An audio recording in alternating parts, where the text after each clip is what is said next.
Todos. Es bueno estar en la casa de Dios otra vez, ¿verdad? Bueno, les damos nuevamente la bienvenida y reciban un saludo del pastor David. Como saben, ellos están allá en la Ciudad de México, están ocupaditos allá en la obra también, ministrando a la iglesia allá en la Ciudad de México, así es que hoy vamos a estar acá impartiendo nosotros la palabra de Dios. ¿Está listo para lo que hoy Dios nos va a hablar? Muy bien. Dice que en nuestro caminar en la vida hay cosas que conforme ya caminamos con Cristo que tenemos que aprender, que son cosas importantes que necesitamos saber, y una es lo que Dios dice de nosotros, o sea, sus demandas, lo que Dios demanda de nosotros como sus hijos, o sea, esos mandamientos que Dios tiene para nosotros. Pero no es solamente el saber las demandas de Dios, sino que Dios también quiere que lo conozcamos, quiere que sepamos cómo Él obra, cómo Él trabaja, las maneras en las que Él ha trabajado a través de los años en su pueblo. Y hay un texto de Jeremías que Dios le dice al pueblo, dice: mas alábese en esto el que hubiere de alabarse, en entenderme y en conocerme. Entonces Dios quiere que lo conozcamos, Dios quiere que entendamos cómo Él trabaja, y si no hacemos esto, si no conocemos cómo Dios trabaja y cómo Dios obra, vamos a vivir un cristianismo confundidos. Hay muchos creyentes que están viviendo su cristianismo confundidos, que no saben qué está pasando con sus vidas y por qué, y caminan confundidos todo el tiempo, ¿no? Y en la Escritura nosotros encontramos que hay abundante revelación para que nosotros veamos cómo Dios ha obrado en la vida de otras personas. Y esto nos ayuda a nosotros extraer la esperanza, a extraer fe, a extraer confianza en Él. Entonces, hoy me gustaría que veamos una de las razones por las cuales Dios guarda silencio. ¿Sabía usted que Dios en ocasiones guarda silencio? Así es. Y esto es parte de conocer a Dios, de que nosotros como cristianos conozcamos al Señor. Hay diferentes razones por las cuales Dios guarda silencio. Hoy vamos a ver una de ellas solamente, que Dios guarda silencio en ocasiones para probar nuestra fe y para mostrar su poder. Vaya conmigo por favor al Evangelio de Juan, ahí en el capítulo 11, y vamos a iniciar leyendo en el versículo 1. Dice la Escritura: estaba entonces enfermo uno llamado Lázaro de Betania, la aldea de María y de Marta su hermana. María, cuyo hermano Lázaro estaba enfermo, fue la que ungió al Señor con perfume y le enjugó los pies con sus cabellos. Enviaron pues las hermanas para decir a Jesús: Señor, he aquí el que amas está enfermo. Oyéndolo Jesús dijo: esta enfermedad no es para muerte, sino para la gloria de Dios, para que el Hijo de Dios sea glorificado por ella. Y amaba Jesús a Marta, a su hermana y a Lázaro. Cuando oyó pues que estaba enfermo, se quedó 2 días más en el lugar donde estaba. Aquí el apóstol Pablo introduce una situación, un conflicto, una enfermedad que se encontraba pasando en la vida de este hombre llamado Lázaro. Este es un caso de la vida real. Aquí tenemos a 2 mujeres que se nos mencionan y un camino, ¿no? Un hombre, Lázaro, su hermano, y no sabemos cuál era la enfermedad que tenía. Solo se nos dice que era un hombre joven que se encontraba enfermo. Y Juan también nos revela el lugar donde Lázaro se encontraba. Y a veces parece que este tipo de detalles sobre el lugar pues no son muy importantes, que no son muy relevantes, ¿no? Pero la realidad es que sí es importante y sí tiene cierta relevancia. No es lo mismo, por ejemplo, que una persona se enferme aquí en Houston, a que una persona se enferme en la selva de Chiapas. Aquí hay acceso a hospitales, allá no. es difícil tener acceso a un doctor, ¿no? Entonces, aquí se nos muestra que el problema, la enfermedad, se encontraba en Betania. Lázaro estaba enfermo en Betania. Y Betania es un pueblito que está cerca de Jerusalén. Jesús había estado ahí en Jerusalén. De hecho, en el capítulo 10, ahí a finales, nos está diciendo Juan que Jesús estaba ahí en Jerusalén. Y cuando estaba ahí en Jerusalén, los judíos lo estaban rechazando. De hecho, lo querían atrapar y lo querían matar. Dice ahí el versículo 39 de Juan 10. Vaya conmigo ahí. Dice, procuraron otra vez prenderle, pero él se escapó de sus manos y se fue de nuevo al otro lado del Jordán, al lugar donde primero había estado bautizando Juan, y se quedó ahí. Jesús estaba cerca de Betania. Ahí Jesús, mientras estaba en Jerusalén, pues esto estaba sucediendo allá en Betania. Betania está aproximadamente, unos cuantos kilómetros de Jerusalén, pero Jesús decide irse al otro lado del Jordán. Se puso más o menos a una distancia de 42 kilómetros de Betania, aproximadamente unas 26 millas. Entonces ya se alejó. Parece que Jesús, a propósito, se alejó de Betania, se fue a un lugar más lejos. Ahora Jesús ya se encuentra en este lugar, y mientras está en este lugar, Juan nos está diciendo que Lázaro cae enfermo, o que Lázaro se pone grave. Y ya ahora el enfermo se encuentra lejos de Jesús. Ya Jesús se encuentra lejos de su amigo Lázaro. Desconocemos cuánto tiempo ya Lázaro llevaba enfermo, pero podemos deducir que mientras Jesús estaba en Jerusalén, es muy posible que Lázaro ya estaba enfermo, simplemente que no estaba tan grave. Entonces no quisieron llamar a Jesús porque pues no estaba tan grave, ¿no? Es como cuando a nosotros nos da un dolor de cabeza, nadie vamos a emergencias, ¿verdad? ¿No? O sea, si no está grave la cosa, pues una pastillita, un jarabe o algo y se acabó. Bueno, es posible que las hermanas dijeron, pues no está tan grave, ¿para qué llamamos a Jesús? No, no es necesario. Pero ahora se empezaron a poner las cosas más graves. Se empezó a poner la cosa más ruda y ahora ya se encontraba Jesús lejos. La salud de Lázaro fue empeorando hasta que se puso muy grave. Ahora no solo Lázaro estaba más grave, sino que ahora Jesús estaba más lejos. Las cosas se estaban complicando. Ahora ya había una distancia más grande. La distancia ya se había vuelto un obstáculo dentro de todo lo que estaba sucediendo en esta trama de la enfermedad. Todo parecía ir de mal en peor. Como a veces nos pasa, ¿no? Que decimos, no, vamos a esperar un poquito más. Ya después dices, no hombre, ¿para qué me esperaba? Ya se me salieron las cosas de control. Así nos pasa a veces. Bueno, así estaba sucediendo aquí en este caso, ¿no? Ahora ya era necesaria la intervención de Jesús en la vida de Lázaro.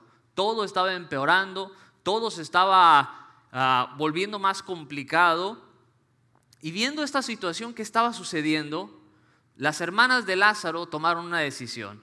Y dice el versículo 3, de ahí de Juan 11. Enviaron pues las hermanas para decir a Jesús, Señor, he aquí el que amas está enfermo.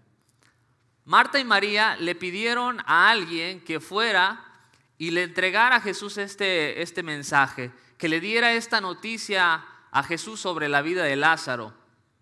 Como la fama de Jesús ya había crecido demasiado, pues creo que no fue muy difícil que este mensajero encontrara a Jesús. Rápido dio con él, supo dónde estaba y le llevó la noticia a Jesús sobre lo que estaba sucediendo.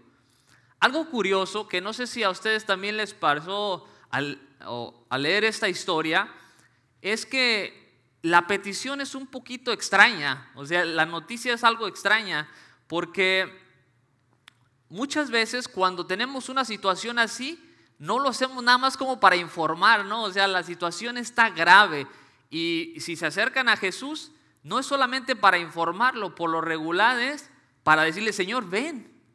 Pero no, esto no sucedió en la petición que hicieron ellas. Ellas simplemente le dijeron, el que tú amas está enfermo. Es todo.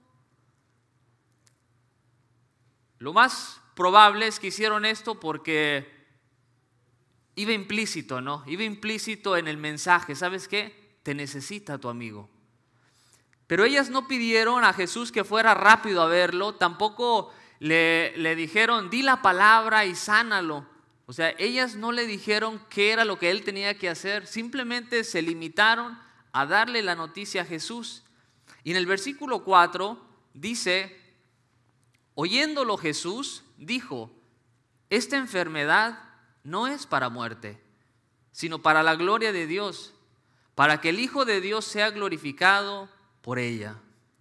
Jesús escuchó el mensaje, ese mensaje que Marta y María le habían mandado con alguien, lo escuchó, pero no respondió. No hubo una respuesta al problema, o sea, no dijo cómo iba a solucionar la bronca, no dijo qué iba a hacer con la enfermedad. Lo único que le dijo es el propósito de la enfermedad, pero en sí no dio una solución al problema. Quizás el mensajero cuando le dijo a Jesús, oye, me mandaron a decirte que tu amigo, el que amas, está enfermo. Y Jesús dijo, esta enfermedad no es para muerte, sino para la gloria de Dios. Y el mensajero se ha de haber quedado como, ¿qué le voy a decir? O sea, ¿qué les voy a decir a las hermanas? ¿No? O sea, tú dime qué es lo que le digo. Pero se quedó ahí nada más esperando y no hubo una solución. O sea, Jesús no les dio una solución al mensajero.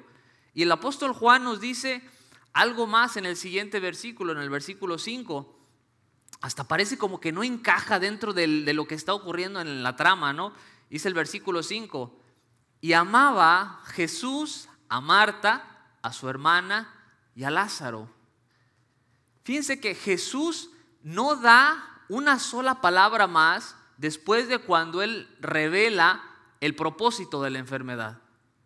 Él dice cuál es el propósito por el cual la enfermedad se permitió y guarda silencio. Jesús guarda silencio a la enfermedad de Lázaro después de eso. No sé, quizás si yo hubiera sido el mensajero, quizás le hubiera dicho, Señor, pues tengo que ir a decirle a Marta y a María, ¿qué le digo? O sea, esto que me estás diciendo no sé qué regresar de mensaje. Pero pues como no era yo el mensajero, igual y a lo mejor yo tampoco hubiera animado, ¿no? Pero ahí en el versículo 5, el apóstol Juan, inspirado por el Espíritu Santo, añade algo.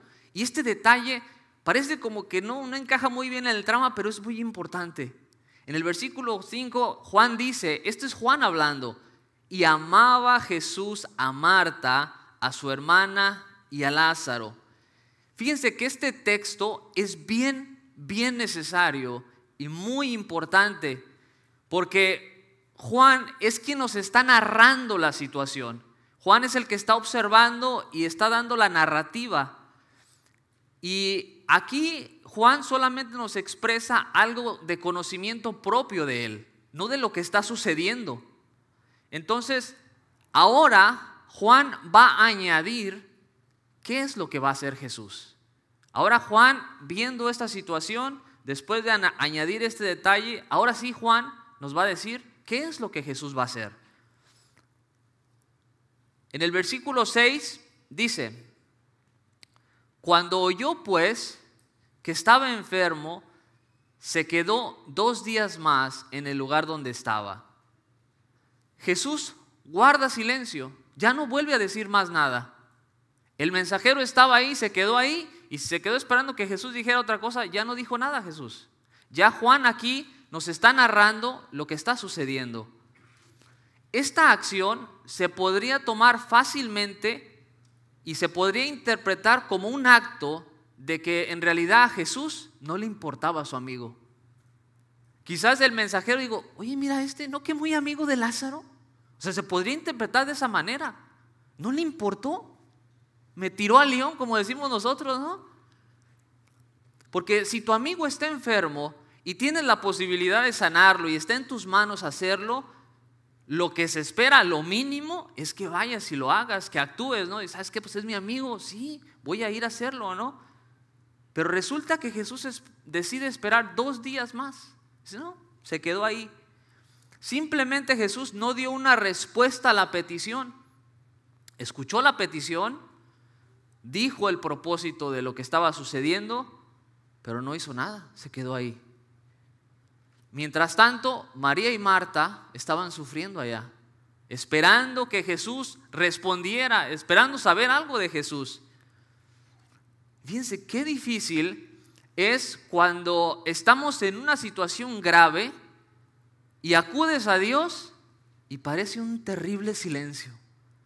Señor, estoy en esta situación. Un silencio total. No hay respuesta a nada de lo que nosotros estamos diciendo y pidiendo. Dios parece indiferente al dolor. Dios parece que no le interesa nuestra dificultad.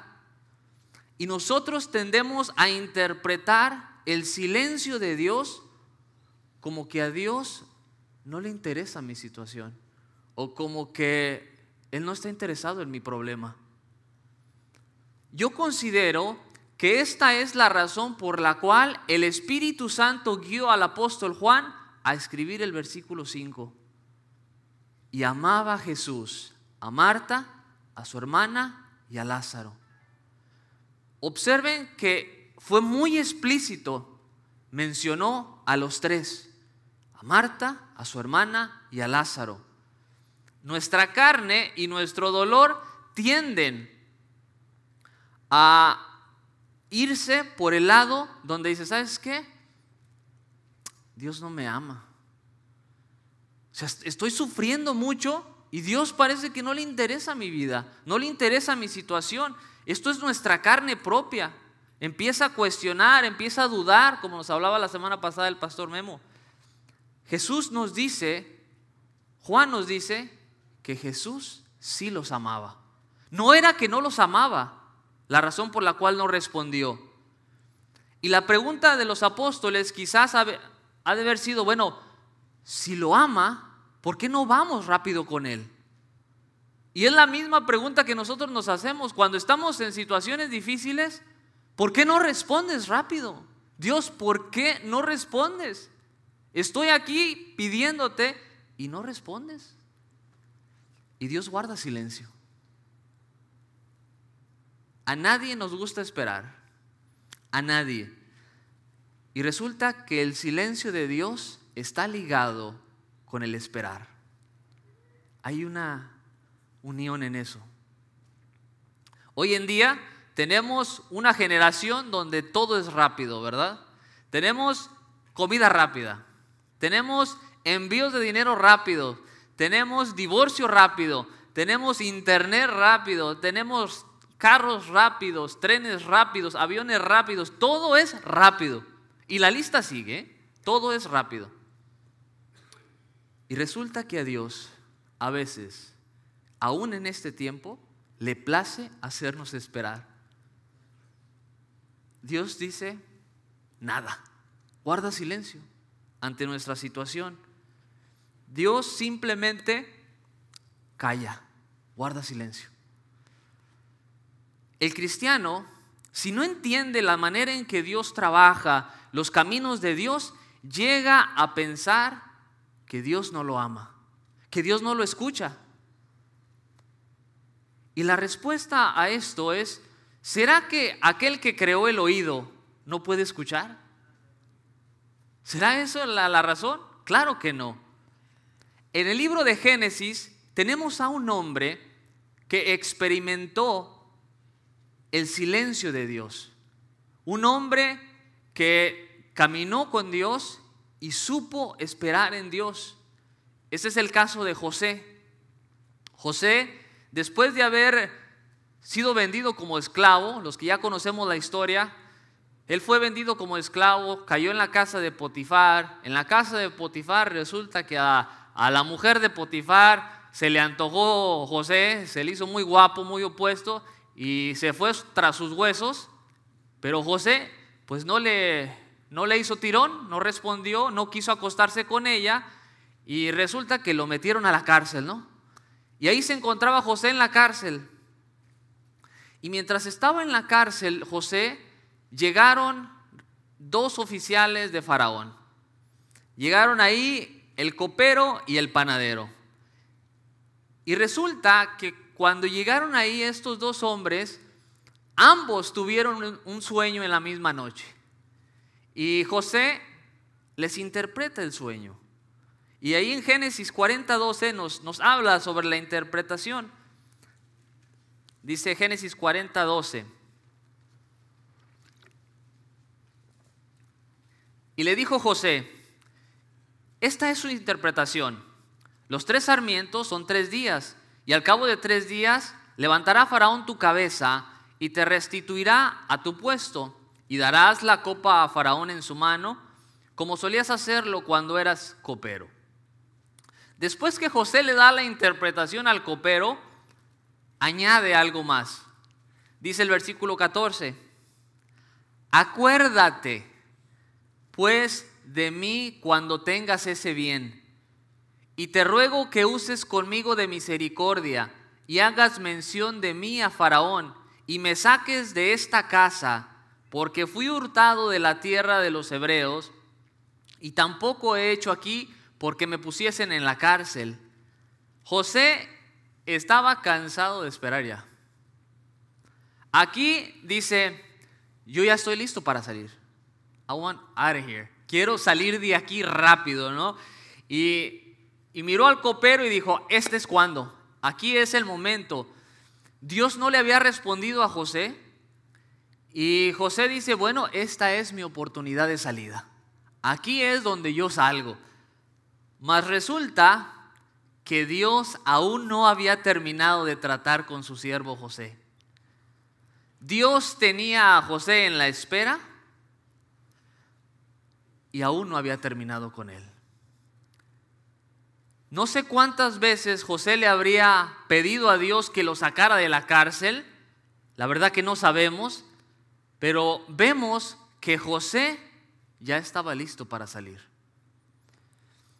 Dios había estado guardando silencio ante la petición de José. Y José trata de ayudar a Dios, trata de escapar de Dios, o trata de escapar del proceso de Dios. Lo que queremos hacer todos siempre. Cuando Dios guarda silencio, queremos escapar del proceso que Dios lleva con nosotros.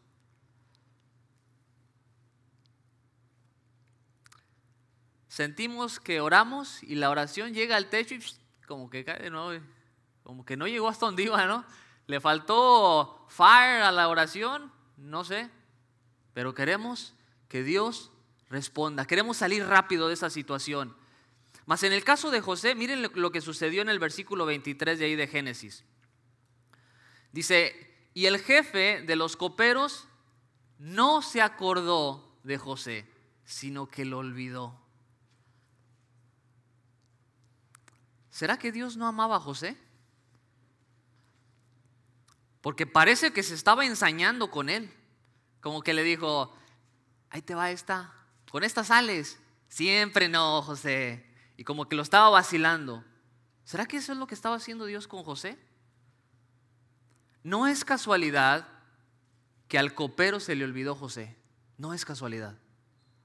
Dios aún no había terminado de tratar con la fe de José. Dios aún no había terminado de tratar con su carácter. El silencio de Dios y la espera de Dios no significa que Dios no nos ama. Y no significa que nos ha olvidado tampoco. Según José, él estaba listo para salir de la situación en la que estaba. I'm ready. Pero Dios dijo: aún no estás listo. Era injusto todo lo que le había ocurrido a José. Era muy injusto. En el copero, él vio la salida a su situación. Y lo vio y dijo: este es el contacto directo a Faraón. O sea, aquí tengo la salida rápida.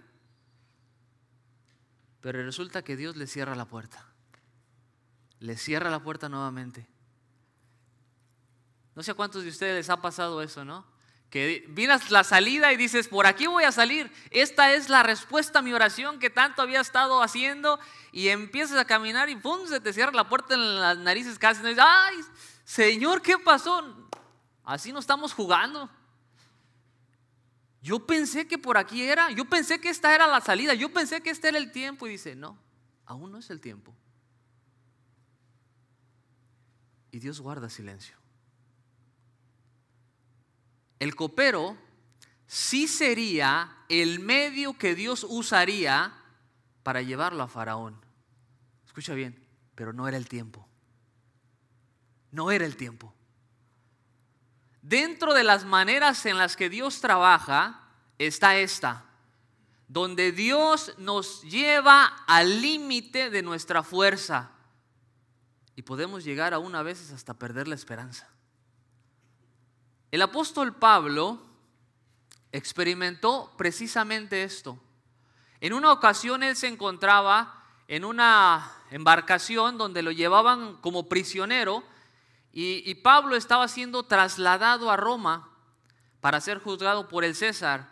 Y el libro de los Hechos nos narra cómo en ese transcurso resulta que se levantó una tempestad en el mar y la tormenta estaba pero fuerte, y estaba golpeando el barco, y ya llevaba días, y Lucas nos narra lo que sucedió y lo que Pablo experimentó. Ahí en el libro de los Hechos, en el capítulo 27, en el versículo 20, Pablo dice esto: y no apareciendo ni sol ni estrellas por muchos días, acosados por una tempestad no pequeña, ya habíamos perdido ¿qué? Toda esperanza de salvarnos. Fíjese nomás. Pasaron los días, pasaron las noches y Dios no contestaba. Dios guardaba silencio. La tormenta arreciaba, los vientos pegaban con más fuerza y Pablo, uno de los más grandes cristianos que la historia ha visto, el mismo apóstol Pablo dice, yo también perdí toda esperanza de salvarme. O sea, llegué al límite de donde me daba la fe y la esperanza. Hasta yo mismo, dice Pablo. Él reconoció, dijo, yo dije, hasta aquí llegó el corrido de San Pablo. Aquí quedó. Los siervos de Dios no están exentos a llegar a un punto donde en las dificultades que atraviesan en su vida pierden también la esperanza. Donde se agolpa las situaciones y sientes que, ¿sabes qué? Ya no doy más. Ya, yo pienso que hasta aquí llegué, ya no di más. Cuando la situación empeora y empeora y Dios guarda silencio, nos preguntamos, ¿qué está pasando? ¿Será que Dios me ama? ¿Será que Dios me escucha? ¿Estaré en pecado? ¿Qué está pasando con mi vida, no? Llegamos a veces al punto de desesperación como los discípulos. ¿Recuerdan esa ocasión cuando los discípulos se encontraban en la barca y Jesús estaba con ellos, ¿no? Y estaban ahí en la barca y Jesús les dijo, vamos a cruzar al otro lado. Y resulta que Jesús se va a la parte trasera de la barca y se echa una pestañita ahí, ¿verdad? Se acuesta y se queda bien dormidito, ¿no? Entonces resulta que se levantó una tempestad ahí en el mar, ¿no? Y empezaban las olas a pegar con todo a la barca. Y los discípulos pues empezaron a aterrorizarse. Y dice Marcos, ahí en el capítulo 4, en el versículo 38, vamos a ver la reacción de los discípulos en la situación que están viviendo. Dice, yo se los leo en la Nueva Versión Internacional. Dice, los discípulos lo despertaron. Maestro, le gritaron, ¿no te importa que nos ahoguemos? O sea, no llegaron ahí como que, maestro. No, o sea, la cosa estaba ruda. Llegaron maestros, quizás llegaron hasta casi sacudiéndolo, ¿no? Maestro, ¿no te importa que nos ahoguemos? O sea, ya llegaron con esa desesperación. En su desesperación vino este tipo como reclamo. ¿Por qué eres indiferente ante el peligro que estamos enfrentando? ellos estaban aterrorizados de lo que estaban viviendo. Y Jesús estaba ahí dormido. Él estaba ahí. No sé cuántos de nosotros nos vemos ahí, ¿no? Maestro, por favor, ¿no te interesa que me vayan a echar de la casa? Ya me quedé sin trabajo, Señor. Los viles me gritan, me extrañan, todos están ahí siempre. Mas aquí tenemos dos perspectivas, la de los discípulos y la de Jesús. La perspectiva de los discípulos es: al Señor no le importa que estemos a punto de ahogarnos. Es como ellos lo veían. Esa era su perspectiva. El peligro, el dolor, la desesperación nos lleva a conclusiones distorsionadas de Dios. Empezamos a ver a Dios de una manera muy distinta de como Él es. Pero luego vemos la perspectiva de Jesús. El versículo 40, Jesús les dice: ¿por qué tienen tanto miedo? Él le dijo a sus discípulos: ¿todavía no tienen fe? El propósito de Jesús en su silencio no era ahogarlos, no era matarlos, era mostrar su poder. Jesús quería que ellos desarrollaran su fe, que vieran el poder que Él tenía, la autoridad que Él tenía. El silencio de Dios, mis hermanos, no es para dañarnos, ni tampoco para que nos apartemos de Él, ni tampoco para que digamos que no nos ama. Aquí vemos en estos casos que lleva el propósito de ¿qué? De fortalecer la fe, de que lo conozcamos, de que veamos su poder, de que creamos en Él, de que confiemos en Él. A veces la situación parece como la de Lázaro, donde ya se ha perdido la esperanza, donde ya se enterró la situación, ya se cerró la esperanza de un mejor mañana, donde de hecho ya hiede la situación, ya huele feo, ya es de 4 días, ya no hay remedio para mi situación, es lo que dicen muchos, ¿no? Hay situaciones en la vida que humanamente sí están perdidas y sí parecen perdidas, donde hay problemas que no podemos solucionar y no vemos una clara solución a ese problema. Llegamos a la conclusión de: aquí no hay más que hacer. Ya se cerró la tumba, cada quien para su casa y vámonos. Dejamos a Dios afuera porque Dios no hizo nada, porque Dios no respondió en mi tiempo, en el tiempo que yo le estaba clamando. Esto, si lo ponemos más piadoso, no es la voluntad de Dios. Seguro no es la voluntad de Dios que mi familia se convierta. Empezamos a cristianizar, a tapar esas peticiones que tenemos, que son conforme a la voluntad de Dios. Jesús llevó a Marta y a María al límite de su fe. Las llevó al límite. Su silencio, su tardanza a responder a su petición tenía un propósito. Tenía un propósito el silencio de Jesús. Jesús estaba probando su fe de ellas. La enfermedad de Lázaro, que terminó con su vida, sería el medio a través del cual Jesús se glorificaría. Sería el medio que Dios usaría para exaltar a su Hijo, para exaltar el poder del Hijo de Dios. Dios se mostraría por medio de esa situación, aun cuando guardó silencio, aun cuando Lázaro murió. Cuando Jesús consideró que el tiempo se cumplió, este es el tiempo, inició su caminata hacia Betania para ir a ver a su amigo Lázaro, a Marta y a María. Y resulta que cuando iba llegando ahí, Marta viene a su encuentro Y miren lo que sucedió. Vuelvan ahí a Juan, por favor. Juan 11, 21.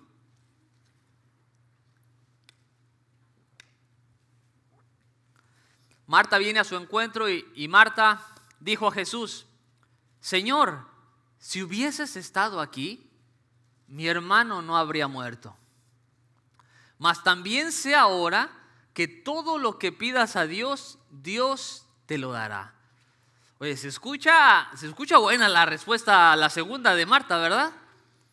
Yo les pregunto algo. ¿Ustedes verdaderamente creen que en la mente de Marta estaba la posibilidad de que su hermano volviera a nacer? ¿Volviera a resucitar? ¿Creen que estaba eso en su mente? Porque ella dice, yo sé que aún todo lo que le pidas a Dios, Él te lo va a conceder. Pero vamos a ver que en la mente de Marta eso no estaba. Versículo 23. Jesús le dijo: tu hermano resucitará. Marta le dijo: yo sé que resucitará en la resurrección en el día postrero. ¿Sí observan que no estaba en la mente de Marta la resurrección de su hermano en ese momento? Dijo: sí, Señor, yo sé que algún día por allá va a resucitar Lázaro, ¿no? En aquel día, ¿no? Y así nos pasa a nosotros. Según nosotros estamos hablando el lenguaje de la fe. Oh, Señor, tú lo puedes. Y Señor, yo creo en ti. Y esto y lo otro. Y cuando Jesús dice: tu familia va a ser restaurada. Sí, algún día cuando yo me vaya, quizás ellos sean... Y así estamos, ¿no? Igualitos que ella. Y Dios le dice a una persona: ¿sabes qué? Yo voy a restaurar tu vida. El fracaso que tuviste, eso no te va a definir por siempre. Sí, en el cielo no habrá más lágrimas, no habrá más llanto. Y empezamos con todo este rollo, ¿no? ¿Por qué? Porque hemos matado completamente la posibilidad de un mejor mañana, de un mañana distinto. Ya nos metimos a la tumba con Lázaro también, ¿no? Ya se acabó todo. Esto terminó. Aquel que ha pasado una tragedia, Dios le dice: volverás a tener gozo en tu corazón. Sí, en el cielo, Señor. Mírame, te estoy diciendo que volverás a experimentar el gozo y la paz en tu corazón. Así nos pasa a nosotros. Dejamos fuera la posibilidad de que Dios haga algo nuevo en nuestras vidas, de que Dios entre en nuestra realidad y cambie nuestro futuro y cambie nuestra vida. Le cerramos a Dios lo que es imposible para nosotros. Para mí es imposible esto y para ti también, Dios. Inconscientemente o conscientemente lo decimos. Y si no lo decimos, lo pensamos. Y si no lo pensamos, por eso no oramos eso. Por eso ya no pedimos esas cosas. Porque decimos: esto es imposible para Dios. Ya esa oración ya está por allá, unos 6 pies bajo tierra. Esa ya no tiene solución. Y de hecho, más adelante, Marta, quien parecía que tenía fe, quien parecía que era la mujer de fe, la mujer de fuego, cuando Jesús viene a la tumba, más adelante, Jesús viene a cambiar la situación, viene a mostrar su poder. Y fíjense lo que hizo Marta, el versículo 39. Dijo Jesús: quitad la piedra. Marta, la hermana del que había muerto, le dijo: Señor, hiede ya, porque es de 4 días. La Marta que dijo: oh, Señor, yo sé que todo lo que tú pidas Dios te lo dará. Ahora estaba diciendo: Señor, espérate, ahí no, ya huele feo. ¿Acaso Jesús no sabía eso? Claro que lo sabía. De quien se esperaría que dijeran: muchachos, por favor, apúrenle a mover esa piedra. ¿No escucharon a Jesús? Muevan la piedra. No, espérate, Jesús. No, ya, Jesús no. Ahí ya no le entres tú. Su fe estaba siendo llevada al límite. Y es en este contexto de lo imposible, de lo inimaginable, que tenemos la declaración de Jesús, donde Jesús dijo ahí en el versículo 25: yo soy la resurrección y la vida. El que cree en mí, aunque esté muerto, vivirá. Y todo aquel que vive y cree en mí, no morirá eternamente. El enfoque de Marta y aún de María es: no hay más que hacer aquí. Es demasiado tarde. Es muy tarde ya. Para ellas el caso estaba cerrado. Case closed. Se cerró. Su enfoque era la situación. Pero Jesús llega y atrae la atención no a la tumba, sino a Él mismo. Él dice: yo soy la resurrección y la vida. Yo soy el que cambio las cosas. Yo soy el que hago nuevas todas las cosas. Cuando Jesús entra en escena, todo cambia. ¿No pasó eso con tu vida y con la mía? Cuando llegó, hizo nuevas todas las cosas. Transformó nuestra vida. El silencio de Dios, muchas veces, lejos de fortalecer nuestra fe, parece que la mata, que la ahoga. Marta había llegado al punto donde ya no había más esperanza para cambiar la situación de su hermano.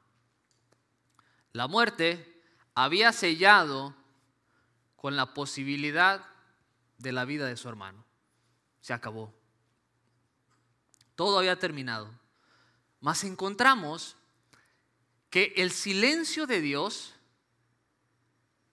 y su tiempo para obrar nos puede llevar a simplemente descartar completamente un futuro diferente.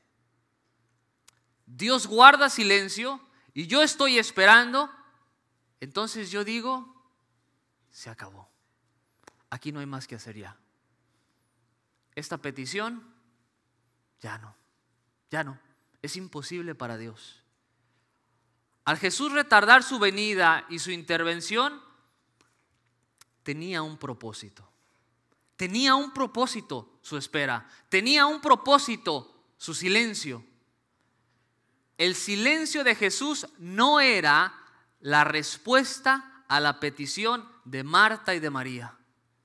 El silencio era un medio por el cual Jesús quería mostrar su poder y fortalecer la fe de sus amigas.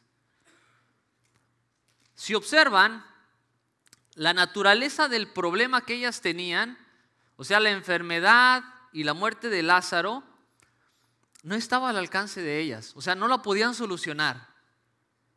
Y así vemos problemas nosotros. Un familiar que no puedes cambiar, pues no lo puedes cambiar. O sea, por más que te pongas morado de la cara y le digas, no lo podemos cambiar. O sea, es imposible. Es una imposibilidad el tratar de cambiar a alguien. Es una imposibilidad levantar a Lázaro de la tumba para ellas. Hay situaciones así, fuera de nuestro alcance para solucionarlas. Y estos problemas, cuando Dios guarda silencio y cuando la espera se alarga, huele mal. Ya, este es de 4 días. Simplemente el problema se vuelve más difícil de llevar. Ese cónyuge que no se convierte, dice: ya huele mal, ya huele mal. Y te empiezas a desesperar. Ya no tiene remedio, ¿no? Ya no hay solución para este. Y lo que hacemos es enterramos el problema y nos queremos olvidar de él. Algunos pueden llegar a decir: no tiene sentido aún seguir pidiendo por esto que he estado pidiendo por ya años. Ya no tiene sentido. ¿Para qué? Dios ni siquiera me dice pío ni pao. No dice nada. He estado orando por años sobre esto y Dios guarda silencio. Todos, mis hermanos, tenemos que tener cuidado con llegar a interpretar el silencio de Dios como un no. El silencio de Dios no siempre es un no. Dios tiene un tiempo para obrar y por lo regular su tiempo no es el mismo que el de nosotros. En el caso de Lázaro y de Marta y de María, ellas esperaban una respuesta rápida ante la enfermedad que estaba empeorando, ¿no? Y nuestro tiempo así es. Esperamos una respuesta ayer de lo que estamos pidiendo, ¿verdad? Todavía no la pedimos, Señor. Tú sabes que no está la palabra en mi boca, pero ya la conoces tú toda. Así es que desde ayer respóndeme, por favor, ¿no? Queremos una respuesta ya, inmediata. Y Dios no trabaja así. Resulta que a Dios a veces no le place respondernos a nuestro tiempo. Si te fueran a hacer una cirugía de corazón abierto, le dirías tú al doctor, por favor, apresúrese, hágalo rápido. Usted métale cuchillo y dele rápido, ahí le saca lo que pueda y rápido, ábrame y ciérrame rápido. ¿Haríamos eso? No, ¿verdad? Le diríamos, por favor, tómese su tiempo, pero hágalo bien. Mi vida depende de usted, ¿verdad? Porque es la realidad. Ah, no, pero con Dios, Señor, rápido, rápido. Y Dios dice, no, mijito, espérate. Todavía te falta. Todavía no estás listo. Dios no lleva prisa. Nosotros sí. Siempre llevamos prisa. Siempre queremos las cosas a la carrera. Recuerdo cuando mi hijo tenía 12 años y me dijo, papi, llévame a manejar, quiero aprender a manejar. Y dije, sí, sí te voy a llevar. Digo, pero todavía no es tiempo. Estás chico, todavía no puedes ni siquiera manejar, no a nada. Ni le alcanzas al pedal, o sea, van los ojillos apenas saliendo, te veía al volante, no tiene caso, ¿no? Digo, todavía no es tiempo. Pero estaba en mi voluntad de enseñarlo. Pero no era el tiempo de él. Ahora ya lo estoy enseñando, ya lo saco a manejar, le estoy enseñando. Porque ya llegó el tiempo. Hay un tiempo para todo. Y el tiempo de Dios nunca es el nuestro. Casi siempre no se concuerdan. En el caso de José, cuando vio al copero, él interpretó como diciendo, este es el tiempo de Dios. José consideraba que había llegado el tiempo de Dios para que él saliera libre. José ya se había cansado de esperar. Todo parecía que nunca iba a cambiar. No sé si tú has estado ahí, donde parece que nunca va a cambiar la situación. Y dices, esto de plano parece que nunca va a cambiar. Todo parece igual todos los días. Es la misma situación todos los días. Y parece que no va a cambiar. En el caso de José, si ustedes se ponen a pensar, José cayó a la cárcel y no fue como ocurre hoy día, que va al juez, el juez lo sentencia y le dice vas a estar por tanto tiempo en la cárcel. José cae a la cárcel por tiempo indefinido. O sea, no hubo una sentencia de que hasta tal fecha vas a estar ahí guardadito. No, se estaba ahí por tiempo indefinido. Sus días, ¿cómo serían? Monótonos, ¿no? Lo mismo de diario. Otra vez, otra vez, otra vez. Esto nunca va a cambiar. José estaba siendo enseñado a esperar en Dios. José estaba siendo enseñado a depender de Dios.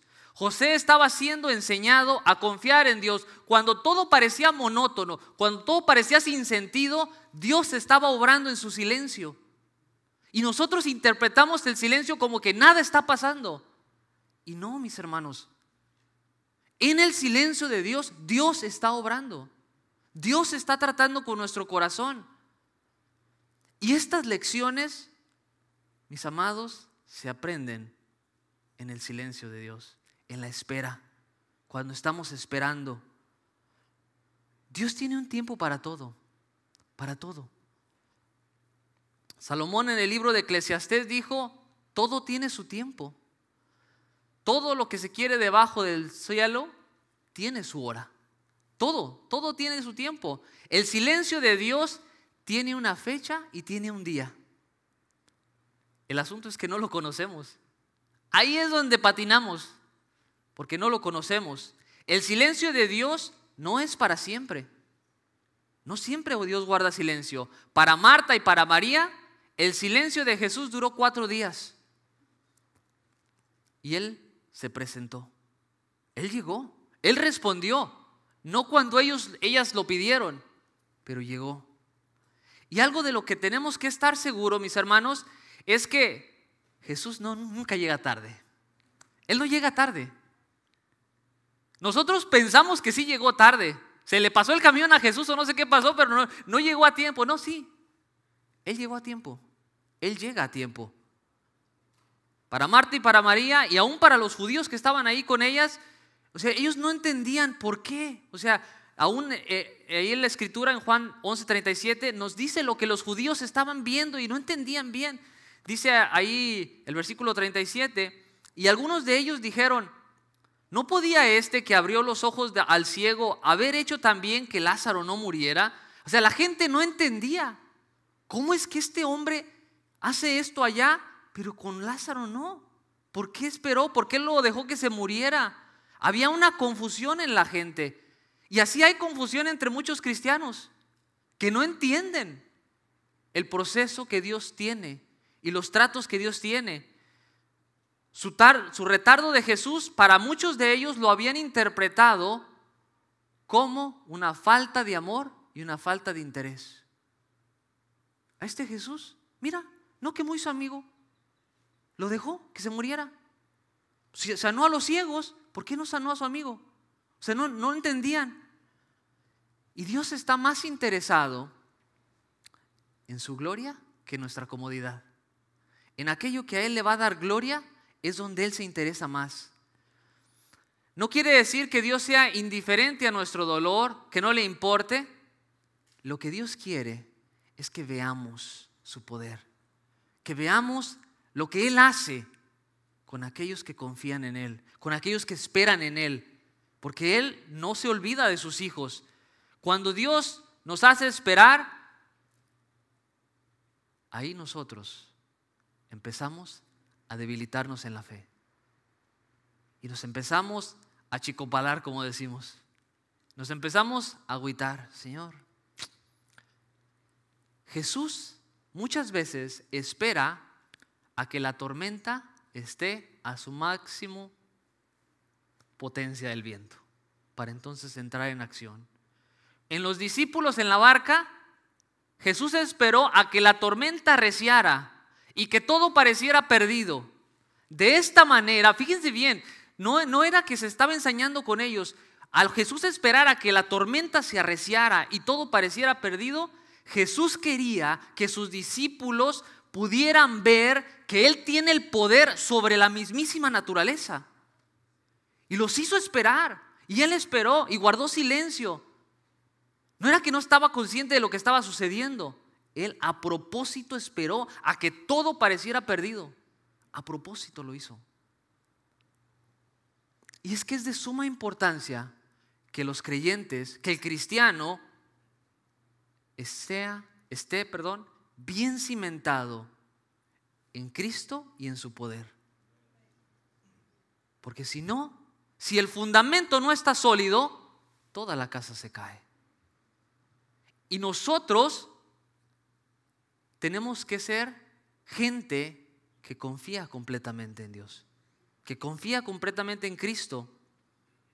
El apóstol Pablo oraba por la iglesia de Éfeso y algo que le dijo a la iglesia, fíjense cómo el apóstol Pablo, entendiendo esto de la importancia de que el cristiano conozca el poder de Jesucristo, él mismo hace esta oración a Dios. Ahí en Efesios 1:18 le pide a Dios que les dé sabiduría y que les dé revelación del conocimiento de Él. Y fíjense lo que dice el versículo 18: alumbrando los ojos de vuestro entendimiento, para que sepan cuál es la esperanza que los ha llamado y cuáles las riquezas de la gloria de su herencia en los santos. Y fíjense esto, el versículo 19: y cuál la supereminente grandeza de su poder para con nosotros los que creemos. ¿Sí ven? O sea, el apóstol Pablo dice: Señor, ábrele los ojos para que vean la inmensidad de tu poder, para que vean tu grandeza. Los cristianos, los creyentes. El salmista decía que la grandeza de Dios es inescrutable. O sea, que no hay manera que la podamos medir.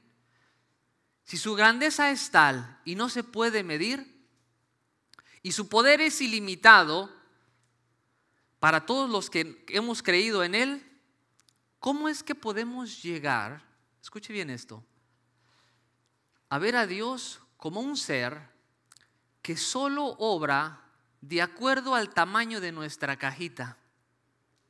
Señor, tú solamente puedes hacer hasta aquí. Y lo metemos en una cajita a Dios. El silencio de Dios y la espera parece que disminuye el tamaño de nuestro Dios. Delante de nuestros ojos vemos a nuestro Dios como un ser pequeño, casi como los santitos que tenían en la iglesia, ¿no? Así chiquito. Y vemos a nuestro Goliat y decimos, ¡ay! No hay salida aquí, no hay esperanza. Cuando Dios guarda silencio y cuando nos hace esperar, se nos nubla la vista. Empezamos a ver a Dios distorsionado. Rápidamente perdemos la esperanza y la fe. Nos debilitamos. Pero Jesús quiere mostrar su poder. A Jesús le interesa que sus hijos vean lo que Él puede hacer para que sus hijos estén confiados, para que no vivan en temor, para que no vivan completamente como desahuciados, como que no tienen esperanza, como que viven aquí a la buena de ahí se va. Para Dios no hay nada imposible. Y esto lo decimos una y otra vez, ¿verdad? Para Dios no hay nada imposible, pero cuando Dios guarda silencio decimos, sí, Dios, para ti sí es imposible porque ya te olvidaste de mí. Esto que estoy pasando está fuera de tu alcance.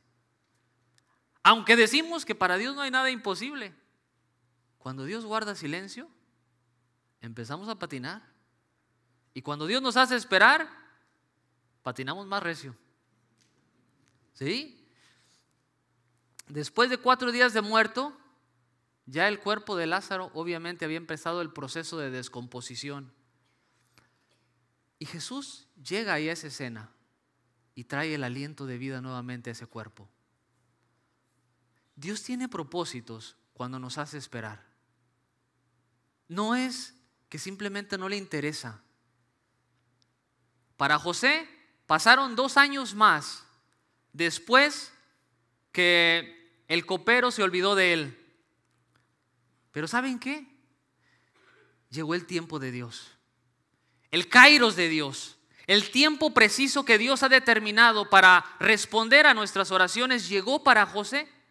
Dice el versículo 1 del capítulo 41 de Génesis: aconteció que pasados 2 años tuvo Faraón un sueño. No fue, fíjense, no fue la búsqueda de José o la buena memoria del copero. No, fue el tiempo de Dios. El tiempo de Dios. Dios sabía que le faltaba a José algo que tratar con él. Y pasaron 2 años. Pero ¿sabe qué? Esos 2 años llegaron. Llegó el tiempo de Dios. Dios no iba a compartir su gloria con nadie. No quería que José dijera, no, pues porque yo pude o el copero, oh no, sí, yo me acordé, por eso vine a traerte a José acá. No, Dios quería que toda la gloria fuera para Él. Por eso se les olvidó. Y en el momento menos esperado, donde solo la explicación es Dios lo hizo, ahí en ese preciso momento Dios dijo, ahora es cuando. Porque nadie puede tocar mi gloria, nadie puede decir que lo hizo por sí mismo. En ese momento Dios obró. ¿Por qué? Porque llegó el tiempo de Dios. Y uno de los grandes problemas que tenemos nosotros es que nos desesperamos cuando Dios guarda silencio. No llegamos a comprender lo que Dios está haciendo porque no lo vemos con nuestras manos físicas, porque Dios está haciendo una obra interna, porque Dios está tratando con nuestro corazón, Dios está tratando con nuestro carácter. Pero como no lo vemos, nos desesperamos. Decimos, aquí no está pasando nada. Aquí ya Dios se olvidó de mí. El silencio de Dios, mis hermanos, no siempre es un no. El silencio de Dios prueba nuestra fe y quiere afirmarnos por medio de su poder. El silencio de Dios para muchos ha venido a ser la muerte de su gozo y alegría. ¿Sabía eso? Hay cristianos que han perdido su gozo y han perdido su alegría. ¿Por qué? Porque están viviendo situaciones difíciles y Dios parece no responderles. Y Dios ha guardado silencio y sus vidas se han llenado de tristeza. Han llegado a perder el gozo. Pero hoy Dios nos recuerda que su silencio no quiere decir no. Que su espera no quiere decir que nos ha olvidado. Dios tiene un tiempo apropiado para sacarnos del sepulcro donde estamos y nuevamente darnos vida, aún en la situación que podemos estar viviendo, que parece ser imposible. Ahí Dios tiene un tiempo para eso. En el Antiguo Testamento hay una historia que nos narra el profeta Eliseo, donde el pueblo de Israel se ve sitiado por los sirios y el profeta Eliseo se encuentra dentro de la ciudad y lo rodean completamente el ejército. Entonces el siervo de Eliseo le dice a Eliseo: estamos perdidos, nos tienen rodeados, se acabó. Y Eliseo, siendo un hombre de Dios, un hombre de fe, un hombre que había caminado con Dios, fíjense, hace una oración para su siervo. Y le dice esto, fíjense, en segundo de Reyes 6:17.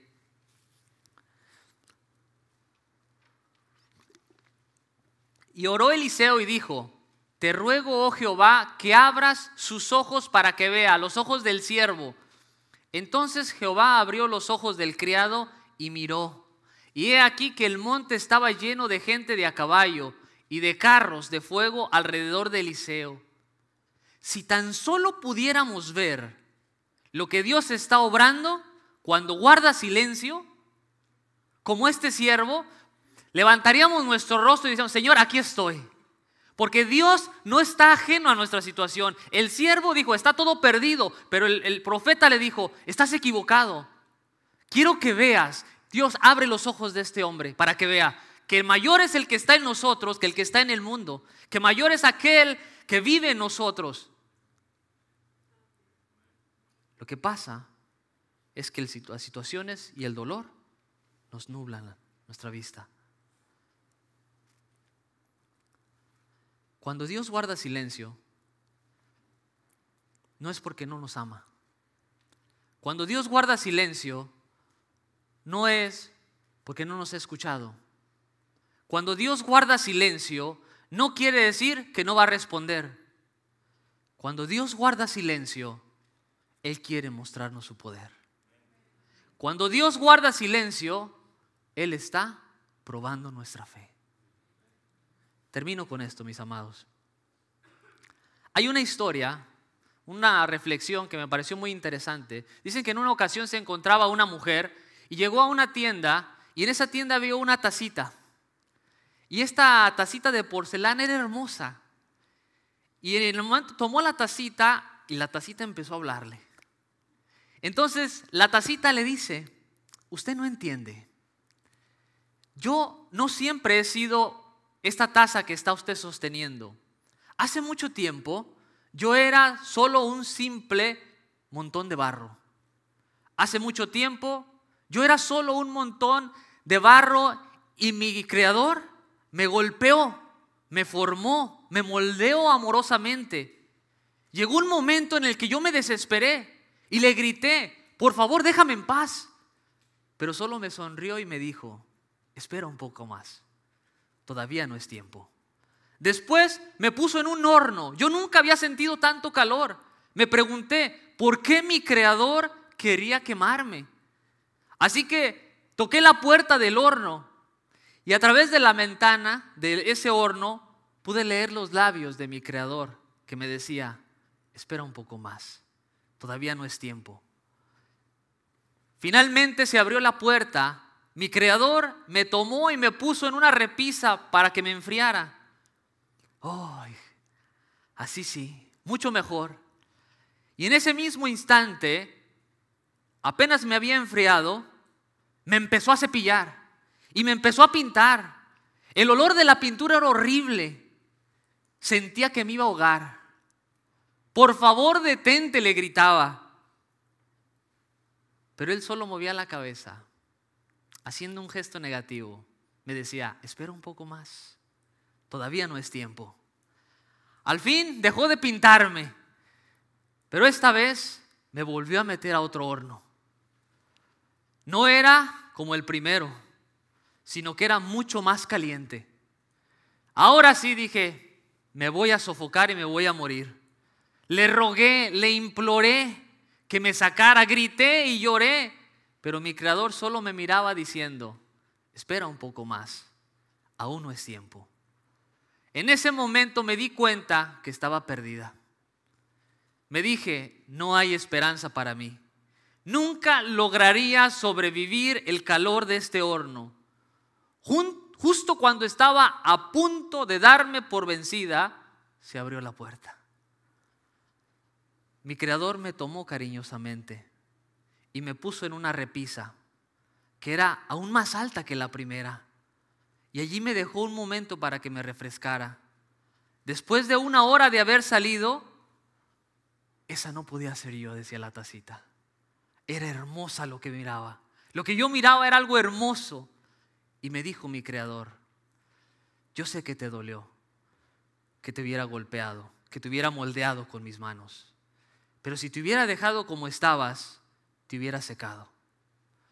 Sé que te causó mucho calor y dolor el primer horno, pero de no haberte puesto ahí, seguramente te hubieras estrellado. También sé que los gases de la pintura te causaron muchas molestias, pero de no haberte pintado, tu vida no tendría color. Si yo no te hubiera puesto en el segundo horno, no hubieras sobrevivido mucho tiempo. Pero tu dureza hubiera sido frágil. Ahora eres un producto terminado. Esto, mis hermanos, es lo que Dios hace con nuestras vidas. Dios tiene un proceso en el cual nos mete, y cuando tú estás siendo tratado por Dios, recuerda esto: Dios está obrando en tu vida. Vamos a ponernos de pie.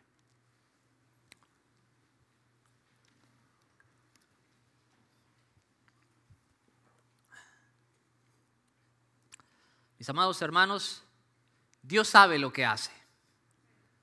Aun cuando estamos en el horno de fuego y nos parece que se ha tardado, Dios sabe lo que hace.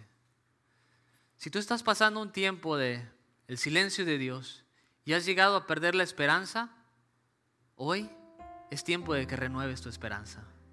De que puedas levantar tus manos al Señor y: Señor, perdóname. Quizás he dudado de ti y he pensado que tú me has abandonado. Pero hoy tú has hablado a mi corazón y me has dicho: espera un poco más. Tu silencio hoy me ha dicho que me amas, que no te has olvidado de mí, que aun cuando he clamado y he llorado, tú has estado ahí, aun cuando no hayas dicho una sola palabra.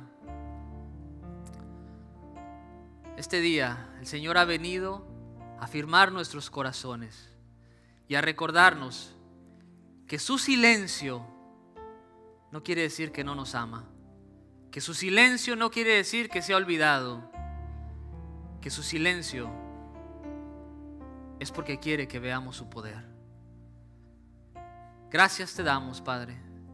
Bendito es tu nombre, oh Señor, porque aún a través de los procesos dolorosos que podemos estar llevando, podemos descansar en ti, la roca eterna, nuestro Dios eterno. Señor Jesús, gracias por ser nuestro alfarero, porque nos has tomado como barro y nos has dado forma y estás moldeando a tu Hijo en nosotros. Gracias, Padre. Recibe tú la gloria y la honra, Señor. Recibe la exaltación, Padre.